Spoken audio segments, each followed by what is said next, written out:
All right, so I am in a supersonic kind of mood today. So we are going to be testing the 115 grain Lehigh Defense Controlled Chaos Copper. These are pretty snazzy looking bullets. All copper as far as I know. Pretty wild looking groove cut there. That kind of, main groove is a little bit wild looking. Then up front we've kind of got something of a crimping groove, I think, with their recommended overall length and where the case mouth lands. I think that top groove, you'd have to call it a crimping groove, I guess. Looks like a minor little boat tail and a pretty sexy looking bullet, if you ask me. Lots of gel tests all over YouTube with these bullets, and they're pretty wicked. The front half of the bullet breaks off into multiple petals, and then the base keeps going for deep penetration. So pretty neat design. These are not as expensive as you might think. It's like $37.70 right now on Lehigh Defense website. So for a box of 100, that's not crazy. That's not that far out of the realm of what we're paying for good bullets these days, right? So they're priced good enough, and I'm really looking forward to trying these guys. So normally in 300 Blackout, we've got two guns. We've got our 8.5-inch SBR, and we've got a 16-inch rifle. I generally shoot one powder per bullet, so probably 25 rounds per gun. Today I want to go all out. I want to test two different powders, so we're going to be loading up this entire box of 100. Hopefully the video, especially the shooting part, doesn't get too tedious. But by God, we're going to shoot 100 rounds regardless. One outstanding thing about Lehigh Defense, is that they provide load data for their bullets. So right on the Lehigh website, I was able to pull up this load data sheet. You see they've got data there for 4 powders. 3 of them are some of our old friends that we've done lots of testing with. H110, Lowell Gun, and 4227. But they also have Alliant Power Pro 300 MP. This is a powder I have not tried, and I was able to pick up a pound, and I'm looking forward to seeing what it's got to offer. The velocity number on Lehigh's load data doesn't look too bad, so I've got high hopes here for this new powder. So that's the first one we're going to try. The second, we need a direct, if this is going to be a potentially good supersonic powder, we need to compare it with the master, with the reigning champion, with my very favorite supersonic powder, Winchester 296, also known as Hodgdon H110. They're the same powders. This is a great supersonic powder. Excellent velocities, excellent accuracy. Definitely my favorite supersonic 300 Blackout powder. So I want to test them both. I want to test both of them in both of the guns. So that's why we're going to need all 100 shots. So as far as charge weight, we're going to go basically straight off of the Lehigh data. They show a max load of 19.5 grains for both of these powders. So we're going to shoot from 17.5 up to the max of 19.5 in half grain increments with both powders. We're going to stick with the recommended overall length from Lehigh of 2.110. We are going to use some CCI number 450 small rifle magnum primers. Their load data, they just say that they use small rifle primers, but our testing so far hasn't really shown a whole lot of difference. So these are what I grabbed today. We'll see. We'll see what happens. We are shooting out of the same stockpile of brass that we've been using since the beginning of our 300 Blackout testing here on the channel. It's getting a little bit raggedy. It's about time to get some new brass, but it's got another video or two in it, definitely. This is Lake City 556 brass that we chopped off and converted early on here on the channel. So that's what we're using. As you can see, I have already primed them. Those are the CCI 450 primers that are in there and ready to go. So I just need to measure out powder and seat some bullets. So let's get to that.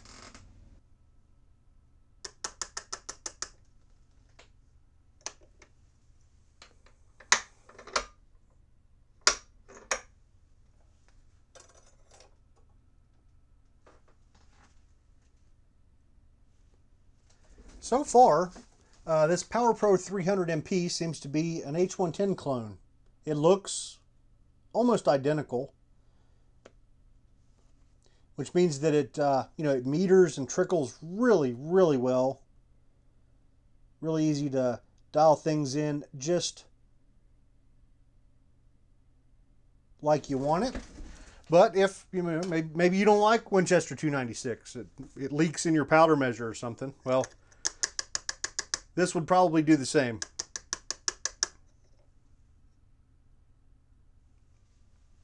Usually with these copper bullets, I end up needing to flare the cases a little bit. If you've watched, you probably already know that. We pull out our universal case flaring die and flare the mouth of the case. But this boat tail seems like it might be okay. Like it's going down in there nicely.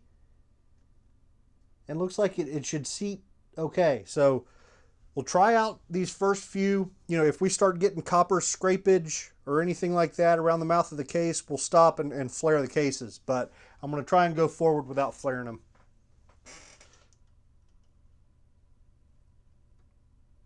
Got our Forster ultramicrometer seating die here. So let's start getting it dialed in.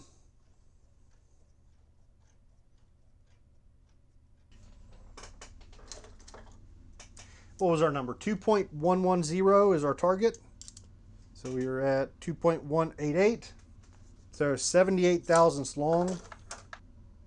All right, there's 75 thousandths. See if we're still a few thousandths over.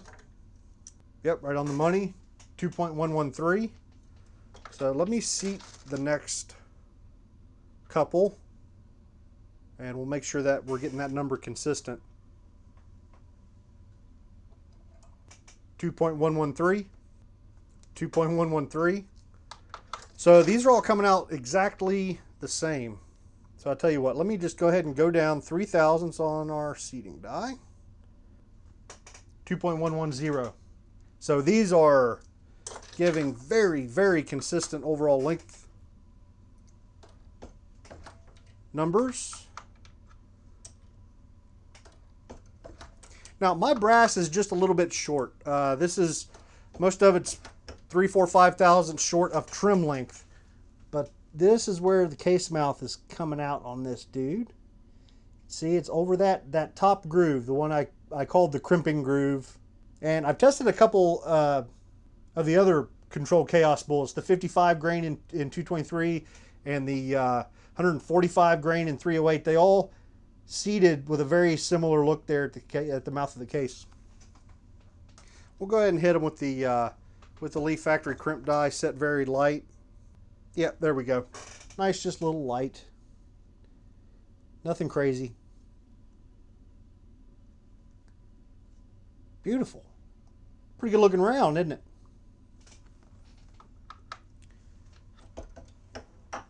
All right, I'm down to seating our last charge, our last 10. A couple things I just wanted to point out. I have not had any issues whatsoever with any copper scraping happening at the mouth of the case. So I feel good that skipping the flare isn't going to cause any problems.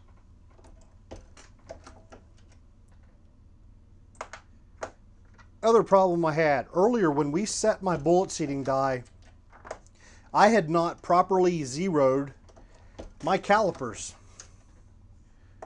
So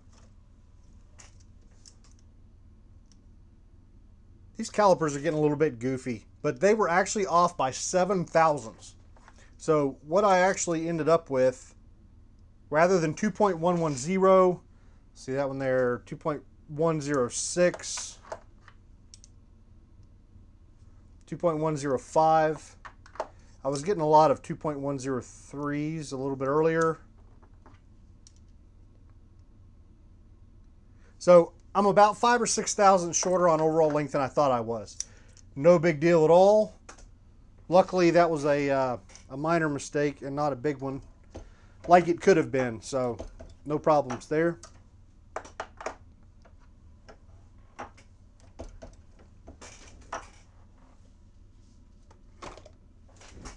So I found that the Alliant Power Pro 300 MP that we're using has a very, not only is it similar texture and appearance to H110, it also has a very close volume. Because like whenever I was switching over from one powder to the other with my powder measure, they were only a couple tenths of a grain different in my settings. So not close enough to interchange. I'm not trying to say that, but if you shoot H110 like its case capacity, then the 300 MP should be pretty close for you. So, man, just beautiful. These are good looking rounds. Let's go see if they'll shoot.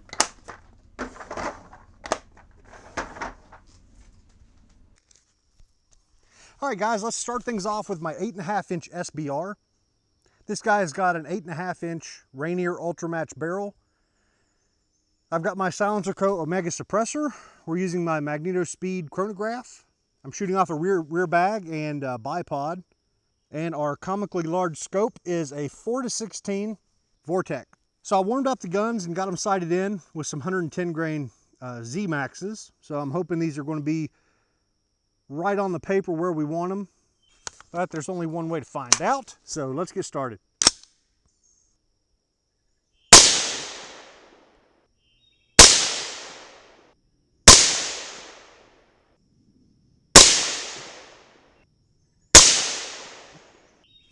All right, those first two shots started off well, but then they kind of started wandering around. Okay, that velocity of 1882 with a 13.4 feet per second standard deviation is a pretty good start. Hopefully the groups tighten up. Maybe I'll settle in a little bit. So moving on to 18 grains of 300 MP.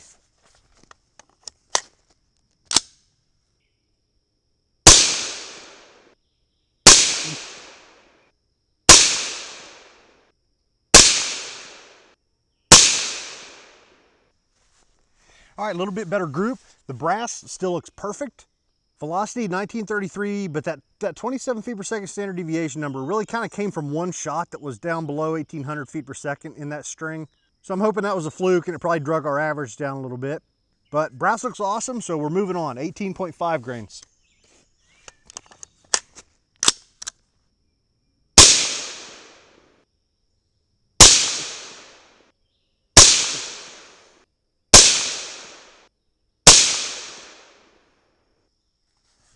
Brass looks good. Moving on to 19.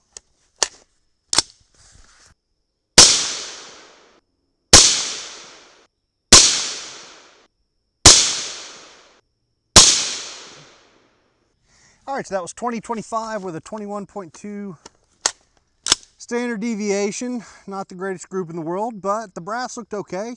And we're moving on to 19.5.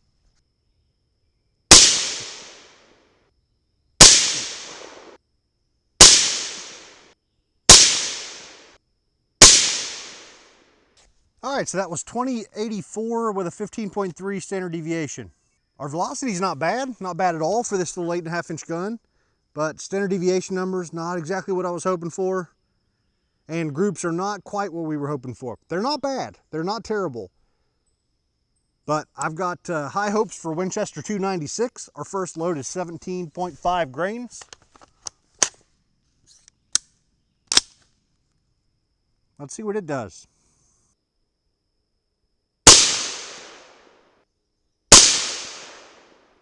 Yeah, that might be off camera. They're hitting left. I can't remember how far left I had my camera.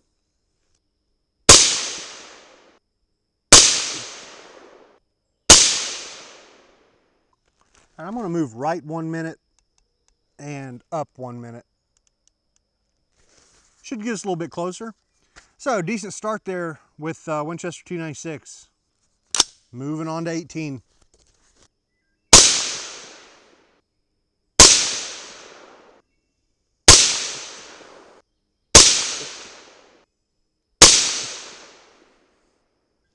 That last shot dropped down. Crap. 1 minute right. All right, and then let's go a couple more clicks. All right, so 1990 with an 8.6 feet per second standard deviation. That's not bad. It was almost a good group except for that stupid last shot. 18.5.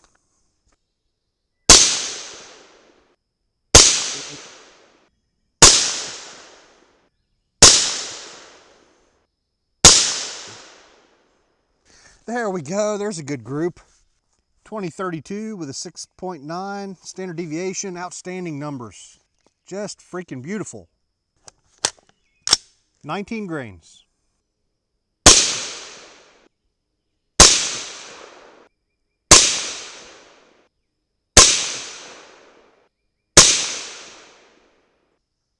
All right, so our group opened up at 19. Our standard deviation kind of went a little bit crappy, but brass still looks okay. Moving on to 19.5.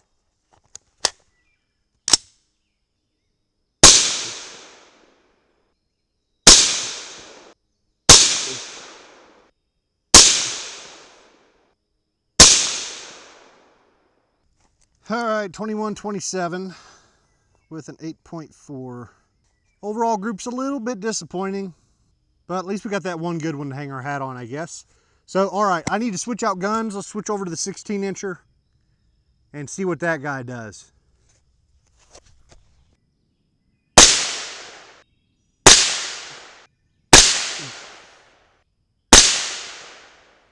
All right, I am a big fat idiot. I forgot to hit record on that camera. We're 4 shots deep into the first string here, and I've got a pretty good group going. So one more shot to screw it up. Oh, I need to figure out what to do. Should I read? Yeah, I need to tell you everything. This is my 16-inch gun. This is a 16-inch AR Stoner barrel with carbine gas system.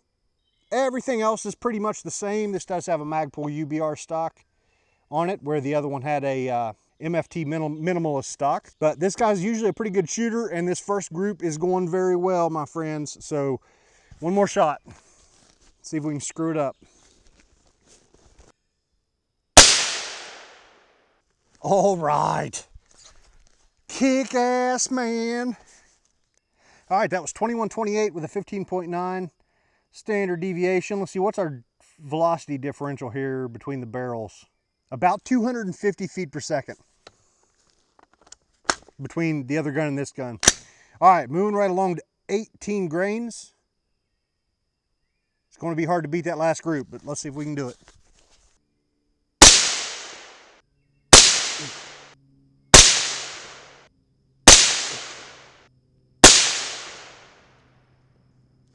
All right, 2174, 11.9 standard deviation. Group opened up a little bit, but still, man, these things are trying to fly. I think we found a bullet that this gun really likes. So let's move right on to 18.5.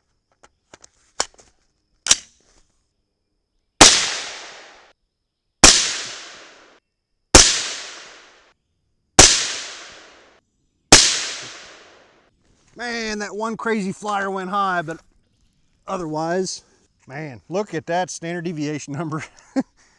2229 with a 3.3.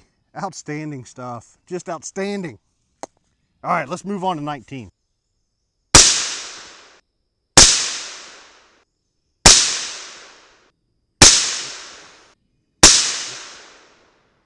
All right, so 2282 with a 5.2 standard deviation number. Outstanding stuff. It seems this 300 MP, this longer barrel, a little more time to burn, I guess, has really tightened up these standard deviation numbers a lot. So brass still looks okay. So last but not least, here is 19.5 grains.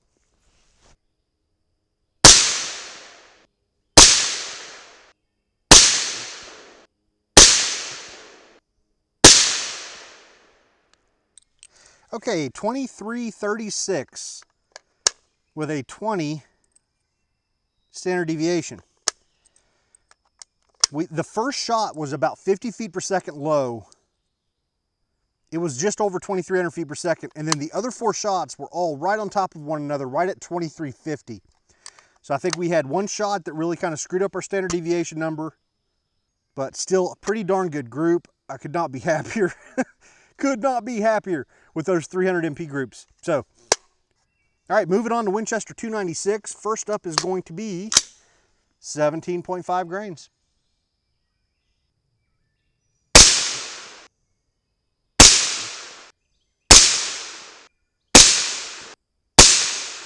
All right, decent start there, 2180 with a 19.5 feet per second standard deviation.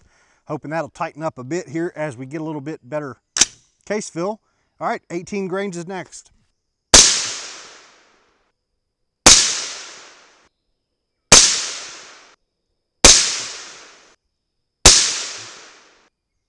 Better group, better standard deviation number, 2219 with a 6.0. This is good stuff. All right, 18.5 is next.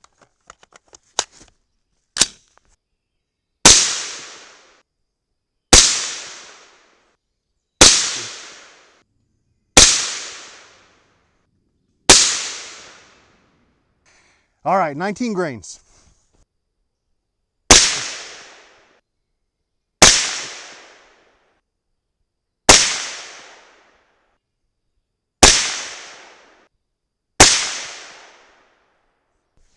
Okay, brass still looks good.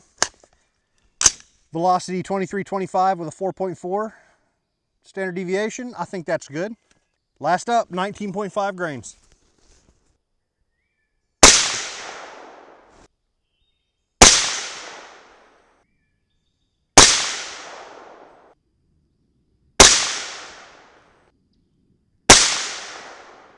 Freaking amazing, amazing. This is the first time this has happened to me. So after 4 shots, I looked down at my chronograph screen and the standard deviation read 0.0. The first 4 shots were all 2373. And then the last guy was 2368, which gave us that 2.2 feet per second standard deviation. Incredible, incredible. Oh man, this is awesome. All right, let's gather up the target. Let's get back to the bench. Have a party to celebrate. Okay, let's start out with the somewhat disappointing results from our 8.5 inch gun. Our best groups were right in the middle with both powders. We had a 1.81 inch group up here with 300 MP and a 1.47 inch group down here with Winchester 296. This gun's just too damn picky. I think I've mentioned it multiple times here as we move forward with this 300 Blackout series. The 8.5 inch gun, it's been a while since it's really impressed me. It's like when I first built it, it seemed to shoot really well. That's a Rainier Ultramatch barrel, which is a very nice barrel, but it just doesn't seem to shoot as well as it used to. But it seems like every time I say that, then I come across a bullet that it really shoots well. So, we've shot some good groups, but I'm getting too many targets that look like this. I'm about to put a new barrel into my 5.56 AR. While I've got my tools out, I might tear this gun apart. Just clean everything up, make sure that barrel's seated well and the barrel nuts torqued properly and all of that junk. But I don't know, it's just kind of been a little disappointing recently. And yeah, this is no different. But it's not bad. I mean, it's not good. It's really not good. Let's not try to fool ourselves here. But it's not the worst thing in the world. Our velocities weren't bad for this little 8.5 incher. With the Winchester 296, we got up to 2127. And, we've done some foolish stuff with some other bullets and really pushed Winchester 296 in the 8.5 inch gun and gotten some more velocity. So I'm sure we could probably do that with this bullet. But with this sort of, it seems like the accuracy was kind of falling apart on the top end anyway. That probably wouldn't be a good idea. But, maybe a different powder would wake things up and tighten these up, or maybe a little bit more work around the areas that it shot well. I don't know. But overall, just a smidgen disappointing. On the other side of the spectrum, I am totally stoked about how our 16 inch gun performed. Our worst group was this little guy right here that threw this one dude way the hell up there, and it turned it into a 1.785 inch group. But overall, we got 3 groups that were under an inch. Our best group was that first guy at 0.715. Then down here with Winchester 296, we had a couple that snuck under an inch there. So that's pretty good shooting, but just overall, amazing, good stuff. A couple things I think whenever I look at this target. Because with the 16 inch gun, we didn't make any scope adjustments. So the movement we're seeing here is the normal change of point of impact as the loads progress. So you can see Winchester 296, just a really nice subtle slope upward. You know, as our velocity increases, our point of impact is increasing a little bit. But you talk about consistent. Holy moly. That is very, very consistent. So not only is this good, awesome shooting loads, but you could also, you know, use your powder measure and stuff without worrying about it. Because if you're off a couple tenths, either way, there's not really a whole lot of change in point of impact as we go here. Incredible standard deviation numbers. The standard deviation numbers were really good. And it was overall just very impressive. On the other hand, with 300 MP, you know, it kind of started low and we were catching those occasional flyers upward, and then everything kind of shifted upward. You know, that guy, I still have no explanation for it, but, you know, this was definitely a, this range here is what we would definitely want to stay away from in my 16-inch gun because of this, you know, dramatic point of impact shift. But, man, you know, these first couple groups were definitely the ones that seemed to be wanting to shoot the best. So I'm wondering if, man, just a little bit lower maybe, get rid of some of these high shots, if a seriously good accuracy load might be down in that area. I don't know, but it's impressive all around. Definitely impressive all around. Velocity here. We got, well, the Lehigh Defense load data with Alliant Power Pro 300 MP and 19.5 grains. They said we would get 2,300 feet per second. We got 2,336. It's so nice to have some load data with a 16-inch barrel every once in a while, you know. So we actually exceeded what they said we would get by just a touch. And down here, 19.5 grains of 296. They said we would get 2,345, and we got 2,372. So very good results when comparing with what was expected. So 300 MP pretty consistently trailed in velocity by around 50,000, or I'm sorry, around 50 feet per second. So it was about 50 feet per second lower or slower. It was about 50 feet per second slower over here with the 8.5-inch gun as well. So this powder compares very nicely with Winchester 296. Now, as far as differential, so our velocity differential from the 8.5-inch barrel to the 16-inch barrel, with 300 MP, it averaged 249 feet per second difference between the two guns. And with Winchester 296, it averaged 237 feet per second difference. So there was a 12 feet per second difference in the powders as far as how much velocity they lost with the 8.5-inch gun. So pretty close powders, pretty close powders. Overall though, Winchester 296 gave us more consistent velocities, right? We had better standard deviation numbers with Winchester 296. But it definitely hung in there. You know, it was a good comparison. Just a little bit slower in both velocity and I think burn rate, just a smidgen, but pretty close to one another. I kind of wish Alliant, yeah, I don't know, man. I don't know what to think about Alliant. It really bothers me that they have no 300 blackout load data on their website. Hodgdon certainly does. I mean, crap, Hodgdon is out there giving us our own 300 blackout powder, right? I mean, they've bought into 300 blackout, so where in the hell is Alliant? Western Powders, all the accurate stuff, and the Ramshot stuff, they've got excellent 300 blackout reloading data.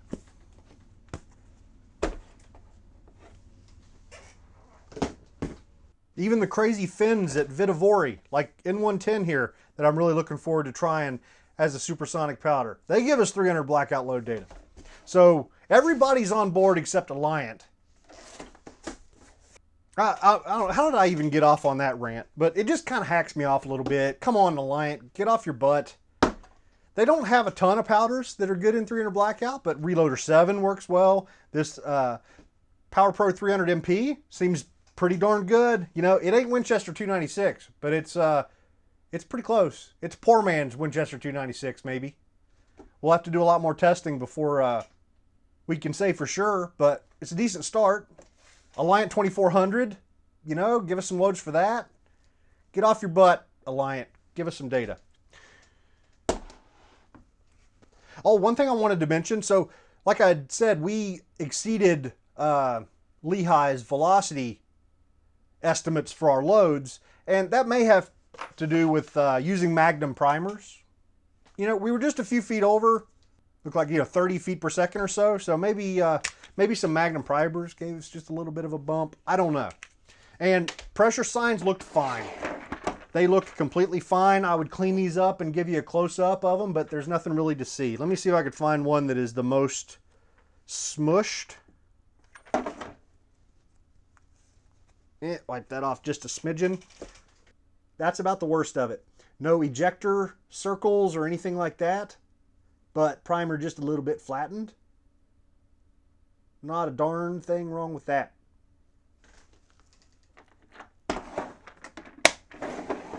Now back to the main subject of the video, the bullet. I mean, clearly, with the way the 16-inch gun loved them, certainly a well-made bullet. So, looking forward to trying more. The more I shoot the Lehigh bullets, the more of a fan I become. And like I, you know, continuously mention, these Controlled Chaos bullets aren't so expensive to make them a big waste to shoot. So, so far I'm digging it. All right, I think that's it. Hopefully, you know, shooting 100 rounds didn't make the video too boring here. Maybe a touch more tedious than normal, but I think it was worth it. It was good to see what Power Pro 300 MP was capable of, and give these bullets a little more opportunity to shine, because I'm pretty darn happy. So, all right, that's enough for this one. I will see you guys next time.